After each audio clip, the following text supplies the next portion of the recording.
పౌర్ణమి గడియలు ముగిస్తే ఇంకా ఈ అదృష్టం మళ్ళీ ఉంటుందా అని అంటున్నారు.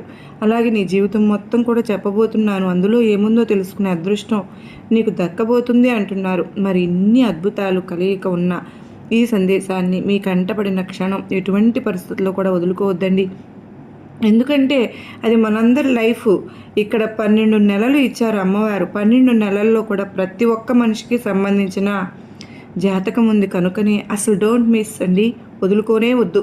ఇక అమ్మవారి కోసం అయితే వీడియోకి ఒక చిన్న లైక్ అయితే ఇచ్చేసి వీడియోని ఎక్కడ స్కిప్ చేయకుండా మిస్ చేసుకోకుండా చివరి దాకా చూస్తేనే కదా ప్రతి ఒక్కరూ ప్రతి నెల కూడా వస్తుంది. అదృష్టాలు ఏంటి, మీకు నెలలో ఈ దురదృష్టాలు ఏంటి, కష్టాలేంటి, కన్నీళ్ళేంటి, ఆనందాలేంటి, ప్రతి ఒక్కటి కూడా తెలుసుకోవచ్చు, జాగ్రత్త పడవచ్చు. అందుకోవాల్సి ఉంటే అందుకోవచ్చు. మన ఛానల్ని ఫస్ట్ టైం చూస్తున్నారా? సబ్స్క్రైబ్ చేసుకుని మీ సపోర్ట్ నాకు అందివ్వండి. ఇన్నాళ్ళు కూడా మీరు మీ అభిమానాన్ని, అమ్మవారి మీద